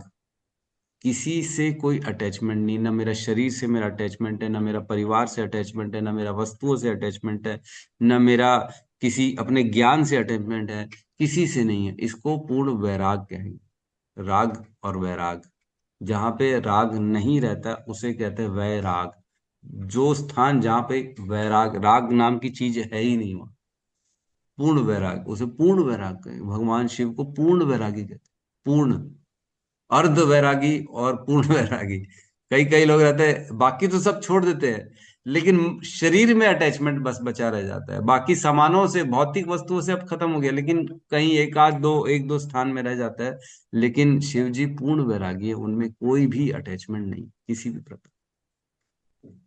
ठीक। ठीक है। Thank you. Yes, thank you. Yes Savitri माता जी। हरे कृष्ण प्रभु जी, दंडवत प्रणाम। राम प्रभु माता जी, जी। आप भी आप हमको भगवान से शंकर जी से भी कुछ नहीं मांगना चाहिए, कृष्णा से भी नहीं मांगना चाहिए, पर मेरी तो आदत है, मैं मांगती हूँ कि तो मेरा आदत ये है प्रभु जी कि अभी मेरा केदारनाथ हो गया, फिर पशुपतिनाथ बाकी है आधा, तो उनको बोलती हूँ मुझे दर्शन दो दर्शन दो, तो क्या गलत है क्या प्रभु जी? देखो ऐसा है कि मैंने अभी बताया आपको कि हम वैष्णव हैं। वैष्णव मीन्स कृष्ण के उपासक। तो हम कृष्ण की उपासना में लगे रहते हैं। और शैवाइट्स मीन्स शिव के उपासक, जो शिव की उपासना करते हैं। तो हम शिव जी का दर्शन पाने के लिए एकदम ऐसा जगह जगह जाना, इससे बेहतर आप डायरेक्ट कृष्ण के पास जाओ ना। शिव जी भी जिनकी भक्ति करते हो उनके पास जाओ ना। हम तो डायरेक्ट वैष्णव, भगवान का नाम जप कर रहे हैं। तो आप भगवान के नाम जप में ज्यादा जो है इंटरेस्ट रखें, भगवान के धाम जाने में इंटरेस्ट रखें। ठीक है, शिव जी के भी दर्शन करने हैं, वो महावैष्णव है, उनके दर्शन मात्र से हम पे कृपा हो जाती है। लेकिन केवल शिव जी के दर्शन करने के कारण हम उनकी अभिलाषा कर रहे हैं, यहाँ जाए वहां जाए, ये जाए वो जाए, तो ये गलत है। अगर अभिलाषा रह गई तो वो इच्छा पूरी करने के लिए दोबारा आना पड़ जाएगा, है ना। बहुत प्रभु समझते जी, हैं कृष्ण जी का तो दर्शन करने के लिए तो मन में हमेशा लालसा बनी रहती हाँ है, पूरा कर दो भगवान, लेकिन वो ऐसा लगता है कि वो ज्योतिर्लिंग भी पूरा हो जाए तो अच्छा है। तो अभी कोई नहीं, बोलते केदारनाथ गए तो पशुपतिनाथ नहीं गए तो यात्रा अधूरा रहता है, ऐसा अरे ये बोलते सब हैं। कर्मकांडी लोगों की बात में नहीं आना चाहिए। हम जी कोई जी अपना, वो कोई कोई हमारे को टारगेट थोड़ी मिला है कि 12 ज्योतिर्लिंग करना है दर्शन, ऐसा कोई थोड़ी है। ये तो प्रेम की भावना है ना, है ना। तो जो प्रेम से हमें जहाँ जा रहे हैं, तो अगर बढ़िया दर्शन हो गए तो बहुत अच्छी बात है। लेकिन एक टारगेट बना के मेरे को यहाँ भी जाना है, मेरे को वहां भी जाना है, ये भी करना है, ये नहीं करना। अगर ऐसा करेंगे तो वो अधूरी इच्छाएं रह जाएंगी, और अधूरी इच्छा के कारण फिर दोबारा आना पड़ जाएगा संसार में। वो नहीं करना जी। है। परमात्मा हरे कृष्णा पे छोड़ दिया, उनकी बस मर्जी हाँ, आगे अभी। कृष्ण को छोड़ दो। हाँ, मैं तो बस आपको चाहती हूँ, आपकी प्राप्ति चाहती हूँ। शिव जी को भी तो इसलिए पूछ रही हूँ ना कि मेरे को आपकी भक्ति मिल जाए, आपके दर्शन हो जाए। आप देख लो, जहाँ भेजना है भेजो, नहीं भेजना है मत भेजो, बस मेरे को आप चाहिए और कुछ नहीं। बस एक ही हृदय में इच्छा रखनी, और कोई इच्छा नहीं रखनी है। जी प्रभु जी, बहुत बहुत धन्यवाद प्रभु जी। हरे कृष्णा। यस, जय किशन प्रभु।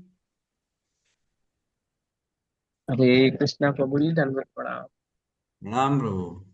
प्रभु जी कुछ क्वेश्चन तो नहीं है, बस हाँ। आज एक अलग ही स्तर पे पहुंच गए। बस कुछ क्वेश्चन नहीं है प्रभु जी, इतना आनंद आया, मतलब बिना कुछ मांगे, बिना कुछ, सब सभी मिल जाता है दृष्टि मात्र से। जितना भी हम भगवान के बारे में जैसे सुनते हैं ना कि भाई जितना भगवान की कथा है और ये सब सुने, तो मतलब और एक नया ही लगता है। तो ऐसे मैं आपको रोज देखता हूँ तो मुझे भी कुछ नया ही फील होता है, कुछ एक मतलब नेक्स्ट लेवल, मतलब नो वर्ड्स। मैं को इतना बोलने नहीं आता है, सॉरी, बट मैं आप में ही सब नहीं, कुछ देखता हूँ, मुझे मजा आती है एकदम। एकदम दिल खुश हो जाता है। जैसे अभी आपने बताया कि भाई जो लोटी चढ़ाते हैं कृष्ण और अपना शंकर भगवान पे, तो मैं भी अभी सुबह अपना जा रहा था इस्कॉन मंदिर, तो मैं सुबह ऐसे ही हरे कृष्णा का महामंत्र जाप करके और ये जल चढ़ाया, और हरे कृष्णा कृष्णा कृष्णा हरे रे, हरे राम राम राम हरे रे। और ये आंसर भी खुद ही खुद आ गया, मैंने पूछा भी नहीं था, और सब सब सब खुद ही खुद आ ही रहा है। बहुत बहुत धन्यवाद प्रभु जी। हरे कृष्णा। बस कृष्णा की भक्ति मिले, आपका संग मिले, और सभी भक्तों का मतलब आशीर्वाद चाहिए। मैं अभी नया हूँ तो नहीं, इतना मुझे नहीं क्वेश्चन करने आता, बट कृपा कर। नहीं, नहीं, बहुत अच्छी बात है। जय किशन प्रभु बहुत ही निर्मल हृदय के व्यक्ति हैं। और जी पिछली बार अभी हमारा जो भागवत कथा हुई थी, प्रभु जी संकोच कर रहे थे, उन्होंने बस वर्णन किया कि मैं आना चाहता हूँ। तो मैंने बुला लिया, आ जाओ, क्या चिंता है, क्यों चिंता कर रहे? तो गुजरात से, गांधीधाम से रायपुर आ गए। कथा सुनी इन्होंने, हमारे इस ब्रज प्रशांत मुकुंद प्रभु जी की 7 दिन पूरी सेवा की इन्होंने, तहे दिल से सेवा करी।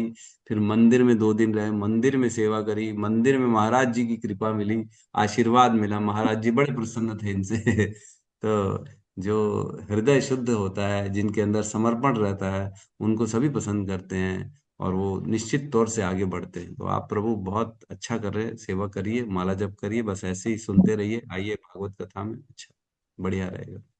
ये बहुत आपका बहुत बड़ा है। मैं कुछ भी नहीं हूँ, मुझे कुछ आता ही नहीं है, मुझे क ख ग घ भी नहीं आता है। ये आपकी दृष्टि और आप सभी भक्तों का मतलब ये प्यार और ये आशीर्वाद है। उससे ही मैं अभी प्रयास करके जब से वहां से आया हूँ, 16 माला का पूरा पूरा मतलब अंदर से दृढ़ कर दिया, मुंह से नहीं बोला है, बट कभी कभार एक बीच में छूट भी गया है। बट मेरा 110% प्रयास यही देता है कि मेरा यही भाव है कि जैसे मैं कृष्ण भगवान के सामने भाई ऐसे बैठ के माला करता हूँ, तो मेरे प्राण भी ऐसे ही निकले कि भाई भगवान में लीन ही हो जाए, बस बहुत। वही प्रभु चाहिए, और कुछ भी जिंदगी में नहीं चाहिए। बाकी सब तो भगवान जो ही प्यारो करे सो ही मोहे भावे। जो जैसा रखेंगे, जैसा जिधर रखेंगे, जहां भेजेंगे, पूरी पृथ्वी में, स्वर्ग में, नर्क में, जहां भी, मतलब भक्ति अंदर इतनी चाहिए कि भाई मैं वही शंकर भगवान के जाता हूँ, मतलब मंदिर में कृष्ण भगवान के, उधर अम्बे मैया का मंदिर है, अंदर ही कृष्ण भगवान का मंदिर है। तो मैं सबसे यही मांगता हूँ कि भाई कृष्ण भक्ति दो मुझे, कृष्ण भक्ति दो, और मुझे जीवन में कुछ भी नहीं चाहिए। एक ही बस बस। एक ही लक्ष्य, बिल्कुल 5 आज्ञा में रहे सभी, और सब जो भी हम्म।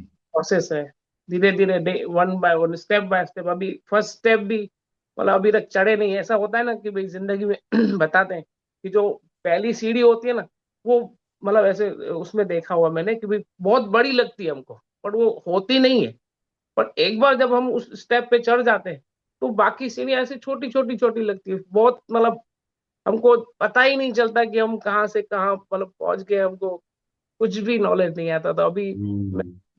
चढ़ा नहीं हूँ स्टेप पे, बट प्रयास पूरा कर रहा हूँ कि भाई चढ़ के और आपका हाथ थाम के और आप आपके साथ साथ, मतलब मुझे कभी कभी ऐसा फील होता है कि मैं आपके घर में क्यों नहीं पैदा हुआ आपके फिर बाद में आपके साथ हरे वाह कृष्ण। वाह, हरे प्रणाम। कृष्णा प्रभु जी, सॉरी माफ करना, हम बोलना चाहती हूँ। जय किशन प्रभु जी, आपने स्टार्ट नहीं किया, आपको प्रभु जी का साथ मिला, प्रसन्न मुकुंद का साथ मिला, गुरु जी का प्यार मिला, और हमेशा हमेशा के लिए अपने माधवाचार्य प्रभु जी का साथ है, तो और क्या चाहिए? आपने सब कुछ पा लिया प्रभु जी, पहले ही शुरू में ही पा लिया।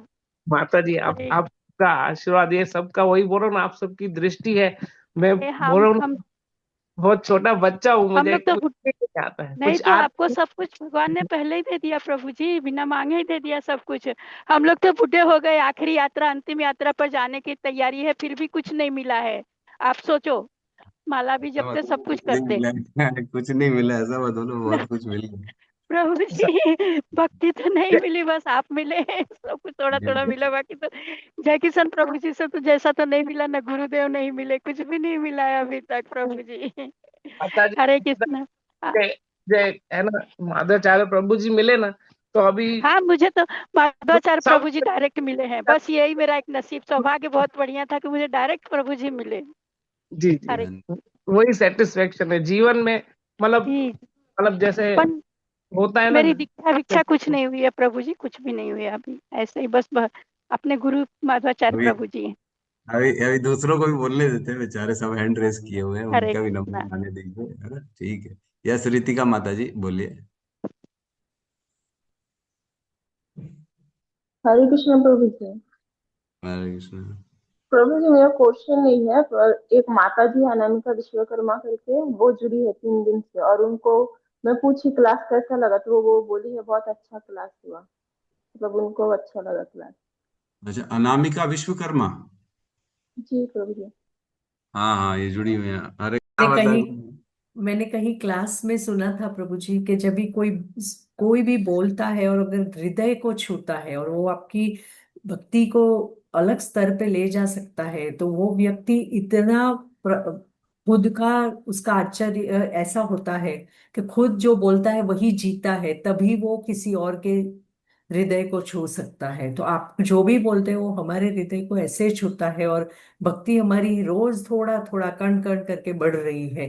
तो अगर आप वो जीवन नहीं जीते होते जो आप बोलते हो, तो वो छूता नहीं था प्रभु किसी के हृदय को, जैसे रोज रोज जुड़ रहे हैं लोग। और खास करके जो हमारे हृदय के में परिवर्तन कण कण करके थोड़े थोड़े से तो आ ही रहा है प्रभु जी। धन्यवाद, प्रणाम। थैंक यू माता जी, थैंक यू। बस गुरु के निर्देश हैं, जो गुरु ने बोला है वही करता हूँ, प्रयास करता हूँ फॉलो करने का। 100% तो नहीं कर पाता हूँ, बट ये है कि कोशिश रहती है कि 100% फॉलो करें, क्योंकि purity is the force. Prabhupada ने कहा था प्योरिटी इज द फोर्स। जितना हम खुद प्योर रहेंगे, जितना हम अपने अंदर में जो शास्त्रों का जो निर्देशन है, गुरु के जो आदेश है उसको पालन करेंगे, तभी हम उनको फॉलो करने के लिए किसी को बोल सकते हैं, अदरवाइज नहीं बोल सकते हम। तो प्रयास तो रहता है माता जी, अब देखिए कितने सफल होते हैं, कब तक क्या होगा पता नहीं। हरे कृष्णा, ठीक मैं है। एक बात बताना हरे चाहती हूँ सभी भक्तों को। अभी इतने दूर दूर से पूरा ऑल इंडिया से सब जुड़े हैं, कहाँ कहाँ से जुड़े हैं। बस सब अपने अपने क्षेत्र में आप लोग भागवतम कराइए, और प्रभु जी का ज्ञान बरसेगा, प्रेम बरसेगा, सब बरसेगा वहाँ। आशीर्वाद बरसेगा। बिल्कुल बिल्कुल। हाँ, इच्छा तो मेरी बहुत है भागवतम करने हाँ, की, तो पता नहीं कब होगा। इतने सारे हरे भक्त कृष्ण हैं, प्रभु जी। कहाँ कहाँ से जुड़े हैं।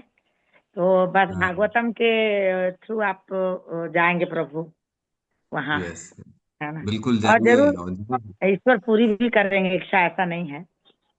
हाँ प्रभु जी, और हाँ प्रभु जी। मातुश्री से जरूर मुझे आशीर्वाद भिजवा दीजिएगा अपने। हरे और हरे कृष्णा प्रभु जी। एक दिन दर्शन करना है उनके प्रभु जी, जब हाँ, आपने हरे कहा। कृष्णा प्रभु जी।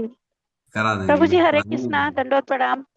प्रभु जी मैं प्रणाम। दिखाना चाह रही हूँ, इधर मंदिर है, एक मिनट।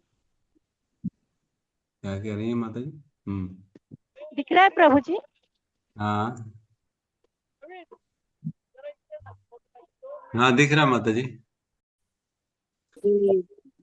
हरे कृष्णा हरे हरे कृष्ण हरे हरे कृष्ण कृष्ण कृष्ण हरे कृष्ण कृष्ण हरे हरे हरे हरे कृष्ण, हरे राम हरे राम हरे राम, राम राम राम राम, हरे हरे हरे। हरे। ग्रंथराज श्रीमद् भागवतम की जय, जय समस्त भक्त वृंद की जय, गुरु शील प्रभुपाद की जय, जय गौर प्रेमानंद रे, हरे हरि कृष्ण। हरि हरि बोल हरि हरे हरि कृष्ण प्रभु जी हरे कृष्णा प्रभु जी धन्यवाद। धन्य प्रणाम। हरे कोटि कोटि धन्यवाद प्रभु जी, कोटि कोटि धन्यवाद। हरे कृष्ण।